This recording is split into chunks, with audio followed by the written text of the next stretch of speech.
ஓம் நமச்சிவாய சிவாய நம. இந்த நொடி நீங்கள் இந்த வீடியோவை பார்த்து கொண்டிருக்கிறீர்கள் என்றால் அது தற்செயல் என்று மட்டும் நினைத்து விடாதீர்கள். பிரபஞ்சத்தின் மகா சக்தி அந்த ஆதிசிவன் ஏதோ ஒரு செய்தியை உங்களுக்கு சொல்ல நினைக்கிறான். கைலாயத்தின் நாயகன், சுடுகாட்டின் சாம்பலை உடலில் பூசியவன், எதற்கும் ஆசைப்படாத அந்த ஈசன் உங்களை ஒரு மகனாகவோ மகளாகவோ அல்லது ஒரு உண்மையான பக்தனாகவோ ஏற்றுக்கொண்டால் என்ன நடக்கும்? நண்பர்களே, சிவன் நம்மை தேடி வரமாட்டார். ஆனால் நம்மை சுற்றி சில மாற்றங்களை நிகழ்த்துவார். அந்த மாற்றங்கள் உங்கள் வாழ்க்கையை தலைகீழாக மாற்றப் போகிறது. எனக்கு ஏன் இதெல்லாம் நடக்குது என்று நீங்கள் குழம்பி போயிருக்கலாம்.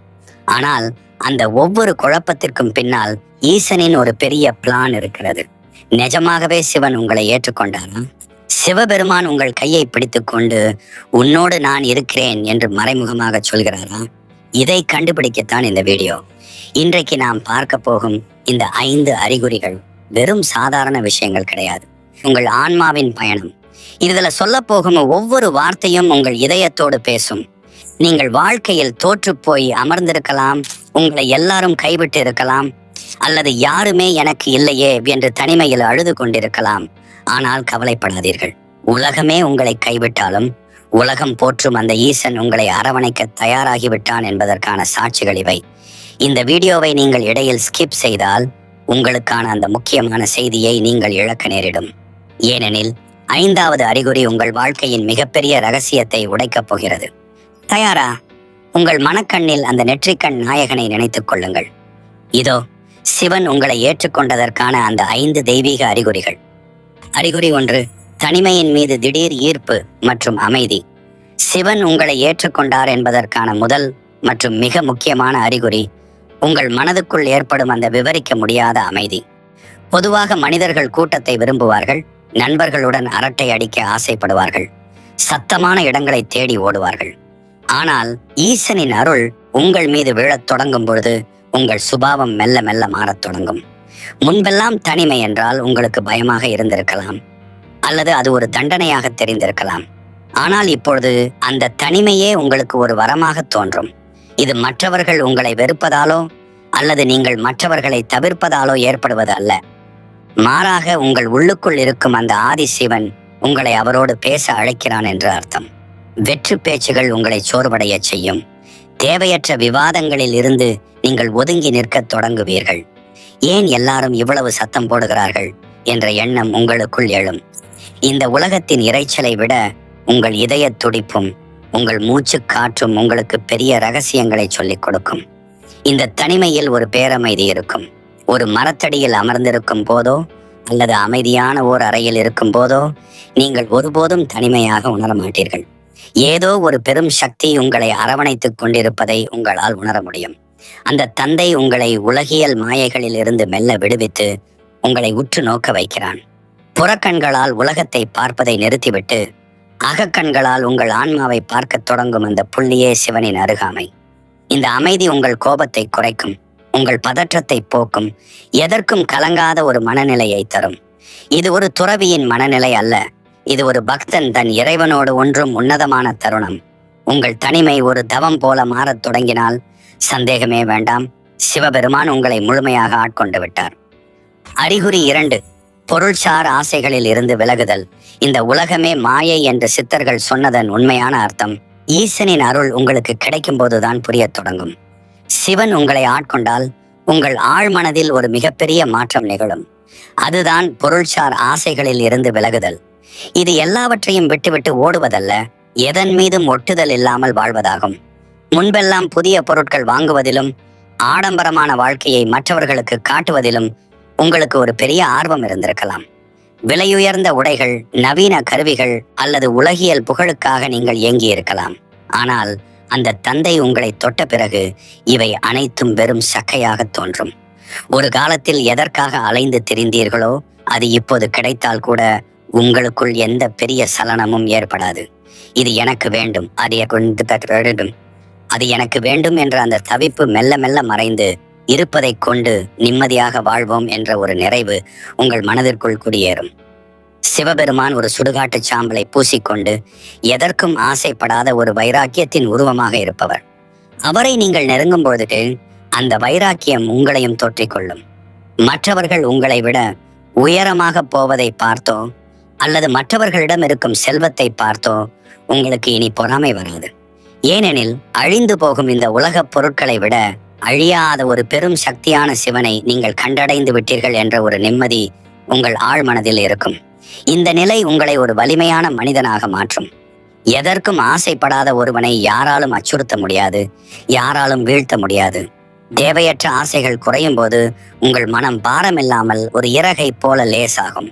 அந்த லேசான மனத்தில்தான் ஈசன் வந்து அமர்வார்.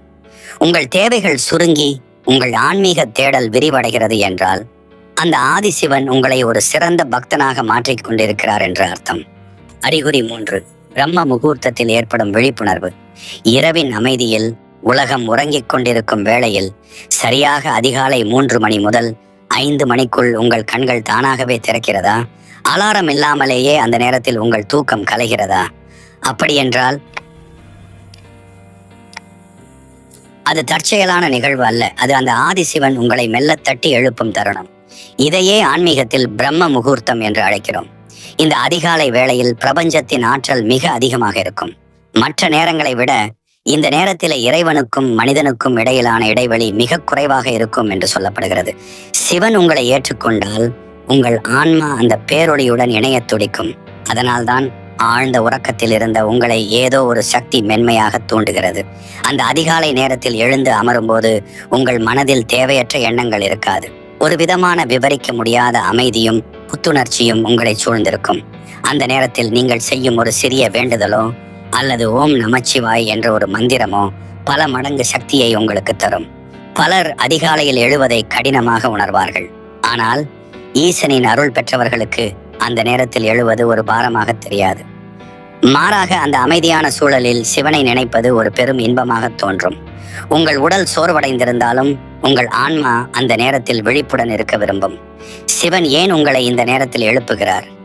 உங்கள் கர்ம வினைகளை கரைக்கவும், உங்கள் எண்ணங்களை சீரமைக்கவும், உங்களுக்கு தேவையான ஞானத்தை தரவும் அவர் விரும்புகிறார். பிரபஞ்சம் முழுவதும் அமைதியாக இருக்கும் அந்த புனிதமான நேரத்தில் உங்கள் தந்தை உங்களோடு பேச காத்திருக்கிறார். இந்த விழிப்புணர்வு உங்களுக்கு தொடர்ச்சியாக ஏற்படுகிறது என்றால் நீங்கள் சிவபெருமானின் நேரடி பாதுகாப்பிலும் வழிகாட்டுதலிலும் இருக்கிறீர்கள் என்பது உறுதி. அறிகுறி 4. விலங்குகள் மற்றும் இயற்கையோடு ஏற்படும் நெருக்கம். சிவபெருமான் வெறும் கைலாயத்தில் மட்டும் வாழ்பவர் அல்ல, அவர் பசுபதி, அதாவது அனைத்து உயிரினங்களுக்கும் அதிபதி. அவர் இயற்கையின் ஒவ்வொரு அணுவிலும் ஒவ்வொரு ஜீவராசியிலும் நிறைந்திருப்பவர். சிவன் உங்களை ஆட்கொள்ளத் தொடங்கினால் உங்கள் இதயத்தில் ஒரு மிகப்பெரிய மாற்றம் நிகழும். அதுதான் உயிரினங்கள் மீதான எல்லையற்ற கருணை. முன்பெல்லாம் நீங்கள் கண்டுகொள்ளாமல் கடந்த நாய்கள், பூனைகள் அல்லது பறவைகள் இப்போது உங்கள் கவனத்தை ஈர்க்கும். அவற்றை பார்க்கும்போது ஒரு விதமான நெருக்கமும் அன்பும் உங்களுக்குள் ஊற்றெடுக்கும். வாயில்லா ஜீவன்களின் பசியையும் தாகத்தையும் உங்களால் உணர முடியும். ஒரு நாய் உங்களை பார்த்து வாலை ஆட்டினாலோ அல்லது ஒரு காக்கை உங்கள் அருகில் வந்து அமர்ந்தாலோ அது ஏதோ ஒரு செய்தியை உங்களுக்கு சொல்வது போல தோன்றும். விலங்குகள் மட்டுமின்றி செடி, கொடி, மரங்கள் என இயற்கையின் மீது உங்களுக்கு ஒரு தீராத காதல் உண்டாகும். ஒரு பூ மலர்வதை பார்ப்பதிலோ அல்லது மழையின் வாசனையை நுகர்வதிலோ நீங்கள் ஒரு பேரானந்தத்தை காண்பீர்கள். இயற்கையின் அமைதி உங்களை மெல்ல மெல்ல தழுவும். கான்கிரீட் காடுகளை விட பச்சை பசேல் என்ற மரங்களுக்கு அடியில் அமருவது உங்களுக்கு பிடித்தமானதாக மாறும். ஏன் இந்த மாற்றம்? ஏனென்றால் சிவனின் அருள் பெற்ற ஒருவனால் எந்த உயிரையும் வெறுக்க முடியாது. எல்லாவற்றிலும் அந்த ஈசனின் திருவுருவத்தையே உங்கள் கண்கள் தேடும். ஒரு சிறு எறும்புக்கு கூட தீங்கு செய்ய உங்கள் மனம் தயங்கும். எல்லா உயிர்களும் இன்புற்று இருக்க வேண்டும் என்ற அந்த மகத்தான எண்ணம் உங்கள் ஆழ்மனதில் வேரூன்றும். இயற்கையோடு நீங்கள் இணையும் போது நீங்கள் பிரபஞ்சத்தோடு இணைகிறீர்கள் என்று அர்த்தம். சிவனின் வாகனமான நந்தி முதல் அவர் கழுத்தில் இருக்கும் பாம்பு வரை அனைத்தும் உயிரினங்களின் முக்கியத்துவத்தை சொல்கின்றன.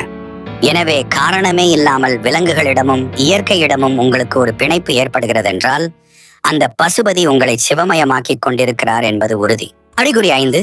தாங்க முடியாத துன்பங்களுக்கு பின் கிடைக்கும் பேரானந்தம்.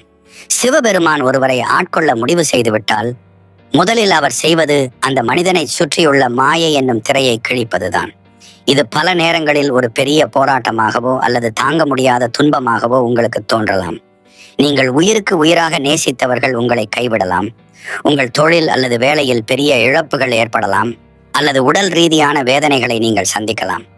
ஏன் எனக்கு மட்டும் இவ்வளவு சோதனைகள், நான் என்ன பாவம் செய்தேன் என்று நீங்கள் கதறி அழுது கொண்டிருக்கலாம். ஆனால் உண்மையில் இது தண்டனை அல்ல, இது ஒரு சுத்திகரிப்பு முறை.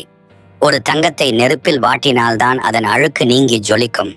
அதுபோல உங்கள் கர்ம வினைகளை எரித்து உங்களை தூய்மைப்படுத்த ஈசன் நடத்தும் ஒரு நாடகம் இது. இந்த துன்பங்களின் உச்சத்தில் நீங்கள் இருக்கும்போது திடீரென்று ஒரு கட்டத்தில் உங்களுக்குள் ஒரு விவரிக்க முடியாத அமைதி பிறக்கும். நடப்பது நடக்கட்டும், அனைத்தும் அவன் செயல் என்ற ஒரு சரணாகதி நிலை உங்களுக்குள் ஏற்படும். அந்த நொடி உங்கள் துயரங்கள் எல்லாம் காணாமல் போய் ஒரு பேரானந்தம் உங்கள் இதயத்தை நிரப்பும். உலகமே உங்களை பார்த்து பரிதாபப்பட்டாலும் நீங்கள் மட்டும் ஒரு புன்னகையோடு இருப்பீர்கள். ஏனெனில் அந்த துன்பங்கள் யதார்த்தமானவை அல்ல என்பதை நீங்கள் உணர்ந்து விடுவீர்கள். சிவனின் பாதங்களை பிடித்து கொண்டவர்களுக்கு உலகத்து துயரங்கள் எல்லாம் வெறும் தூசியாக தெரியும். இந்த துன்பங்கள் உங்களை உடைப்பதற்காக வரவில்லை, உங்களை உருவாக்குவதற்காக வந்தவை. எப்போது நீங்கள் எதற்கும் கலங்காத அந்த நிலையை அடைகிறீர்களோ அப்போது சிவபெருமான் உங்களை முழுமையாக தன்னுள் இணைத்துக் கொண்டார் என்று அர்த்தம். அந்த பேரானந்தம் எதனாலும் அழிக்க முடியாதது. இதுவே சிவனருள் பெற்ற ஒருவரின் ஆகச் சிறந்த அடையாளம். இப்போது யோசித்து பாருங்கள், இதில் எத்தனை அறிகுறிகள் உங்கள் வாழ்க்கையில் நடந்து கொண்டிருக்கிறது. 1 அல்லது 2 நடந்தாலே போதும், நீங்கள் சிவபெருமானின் நேரடி பார்வையில் இருக்கிறீர்கள் என்று அர்த்தம். வாழ்க்கை என்பது வெறும் பணம் சம்பாதிப்பதும் சாப்பிடுவதும் தூங்குவதும் மட்டும் கிடையாது. அதை தாண்டி ஏதோ ஒன்று இருக்கிறது என்பதை அந்த தந்தை உங்களுக்கு புரிய வைக்க பார்க்கிறான். சிவன் உங்களை ஏற்றுக்கொண்டால் உங்கள் பாதை கடினமாக இருக்கலாம், ஆனால் அதன் முடிவு மிகவும் அழகாக இருக்கும். சிவன் உங்களை சோதிப்பார், ஆனால் ஒருபோதும் கைவிட மாட்டார். உங்களை சுற்றியுள்ள போலியான மனிதர்களை உங்களை விட்டு பிரிக்கிறார் என்றால் அவர் உங்களுக்கு சிறந்த ஒன்றை வைத்திருக்கிறார் என்று அர்த்தம். அன்பானவர்களே, இனி நான் தனிமையில் இருக்கிறேன் என்று சொல்லாதீர்கள். நான் சிவனோடு இருக்கிறேன் என்று சொல்லுங்கள். உங்கள் கவலைகளை அவரிடம் ஒப்படைத்து விடுங்கள். அவன் ஆடும் தாண்டவத்தில் உங்கள் கர்ம வினைகள் அனைத்தும் எரிந்து சாம்பலாகட்டும். இந்த அறிகுறிகளை நீங்கள் உணர்ந்தால் கமெண்ட் செக்ஷனில் ஓம் நமச்சிவாய் என்று பதிவிடுங்கள். உங்கள் அனுபவங்களை மற்றவர்களுடன் பகிர்ந்து கொள்ளுங்கள். ஏனென்றால் உங்கள் ஒரு வார்த்தை இன்னொரு பக்தனுக்கு நம்பிக்கையை தரலாம். இந்த வீடியோ உங்கள் மனதிற்கு ஒரு நிம்மதியை தந்திருக்கும் என்று நான் நம்புகிறேன். இது போன்ற ஆன்மீக தேடல்களுக்கு நமது சேனலை தொடர்ந்து பின்பற்றுங்கள். மறந்து விடாதீர்கள், நீங்கள் தேடிக்கொண்டிருப்பது எதுவோ அதுவும் உங்களை தேடிக்கொண்டிருக்கிறது. சிவன் உங்களை ஏற்றுக்கொண்டார், இனி எல்லாம் நன்மையாகவே நடக்கும்.